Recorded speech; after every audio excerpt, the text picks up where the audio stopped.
새가정 창간 70주년 오디오북. 그저 하나님 앞에 감사할 수밖에 없다. 정인구 목사. 충남 서천의 시골교회에서 목회를 하던 우리 가족은 지금도 서천에서의 날들을 천국 같았다고 말한다. 하루하루가 감사하고 재미있었다. 젊은 사람은 잘 보이지도 않는 동네였는데 어느 날 교회 건너편 마을이 KBS 9시 뉴스에 나왔다. 19년 만에 동네에서 아이의 울음소리가 들렸다. 멀리 외국에서 시집온 다문화 가정에서 자녀를 출산한 게 뉴스에 나오는 그런 동네다. 우리 동네도 그렇고 주변 몇몇 동네를 둘러봐도 거의 대부분 노인분들이 사셨다. 그나마 두세 가정이 우리 나이대의 젊은 가정이었다. 그런 동네들에 둘러싸인 교회인데 우리 가족은 24년이 지난 지금도 그곳의 생활이 감사하고 즐거웠다. 우리 가정은 초등학생 3학년과 1학년 아들, 딸이 있는 4인 가족이었다. 하루하루 재미있게 살아가고 있는데 어느 날 저녁 외출해서 돌아온 아내가 불쑥 말을 건넨다. 여보, 우리 입양할까? 충격처럼 와닿은 말에 아무 생각도 하지 않고 그래 라는 한마디 말을 했다. 오래전 신학대학을 입학할 때부터 결혼 전까지 자주 내가 기도하던 기도 제목이 입양과 고아원이었다. 지금도 가슴 아파하면서 기도하는데 막상 결혼하고 난 후에는 한동안 기도하지 못했던 기도 제목이었다. 아내에게 부담이 될까 걱정스러웠기 때문이다. 그런데 입양이라니 2번 생각도 않고 대답을 하며 아이들을 불러 곧바로 가족회의를 했다. 엄마 아빠가 아기가 생길 계획인데 이번에는 엄마가 배가 불러 아기를 낳는 게 아니라 가슴으로 낳으려고 해 라며 초등학생이 알아들을 수 있게 설명을 했다. 잘 알아들었는지 모르겠지만 아이들은 동생이 생긴다는 말에 그저 좋아하기만 했다. 입양 과정은 정말 일사천리로 진행되었다. 2 아이를 입양했던 아는 동생을 통해 대한사회복지회를 소개받았다. 잠깐의 전화로 다른 입양 가정들이 거쳐야 하는 과정을 뛰어넘었다. 굉장히 쉽게 입양 절차가 시작되었다. 대한사회복지회에서는 우리가 보낸 가족 사진을 가지고 적합한 아이를 찾기 시작했다. 우리 가정은 아이의 이름을 무엇으로 할까 연일 가족회의를 했다. 결국 정해진 이름은 하나와 하늘이었다. 온 세상에 하나밖에 없는 아이라서 하나, 하늘이 주신 자녀라 해서 하늘. 이렇게 정해진 딸 하나와 아들 하늘이를 입양하기로 결정했다. 그러나 시골 목회의 상황은 그렇게 2 아이를 입양할 만큼 넉넉지 않았다.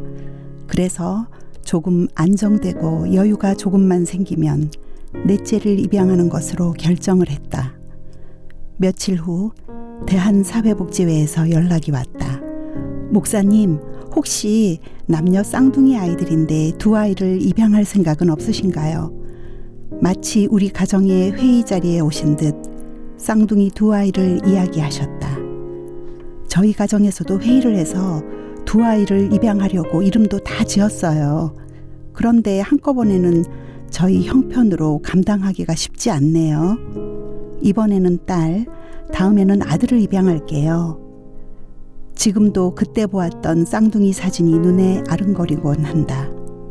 가끔은 아내와 그때 그 아이들은 어디에서 잘 살고 있을까 이야기도 한다.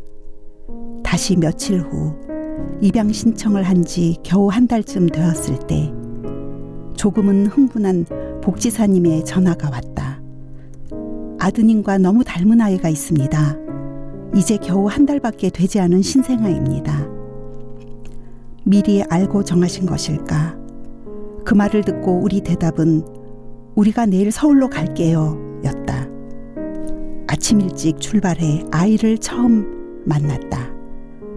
보통 입양 가정의 경우는 아이와 처음 만나고 고민하는 시간을 갖는다는데 우리는 그저 그 아이가 우리 아이라는 생각에 다음을 생각할 겨를이 없었다.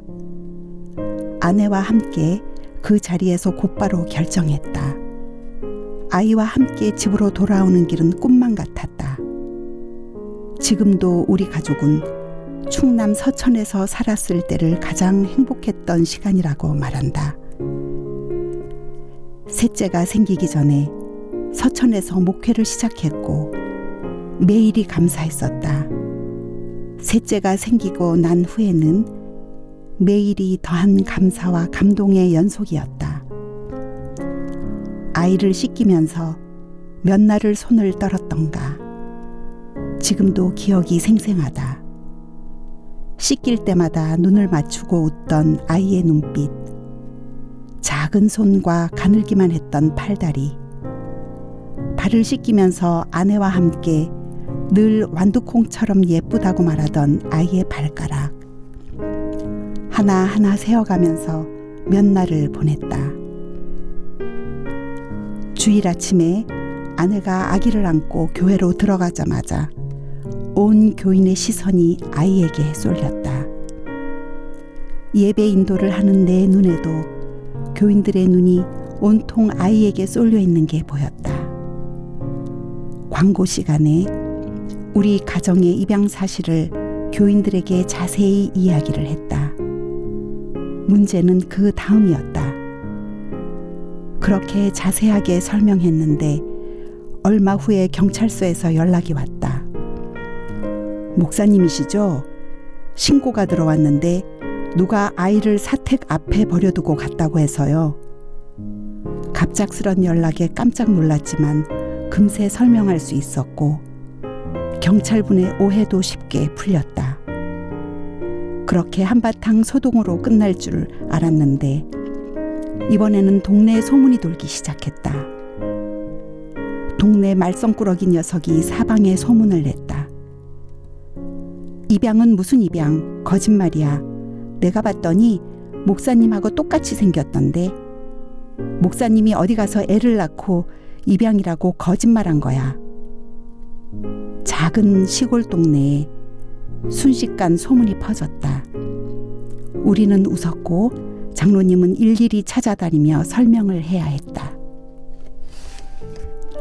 어느 날 아이를 씻기면서 아이의 어깨들을 보았다. 작은 어깨와 팔이 만나는 지점에 마치 보조개처럼 파인 게 보였다. 그걸 보면서 이 녀석도 여기가 이러네. 나랑 똑같아. 여보, 얘는 아무리 봐도 내가 어디서 나온 것 같아. 아이의 어깨를 보고 내 어깨를 보고 온 가족이 함께 웃었다. 그렇게 꿈같은 1년이 지난 어느 주일 아침에 멀리 사시는 80이 넘으신 권사님이 사택으로 들어오셨다. 목사님, 제가 예배 전에 꼭 드리고 싶은 말씀이 있습니다. 권사님은 1년을 속을 끓였단다. 사모님이 속도 좋으시다고 생각했다고 한다.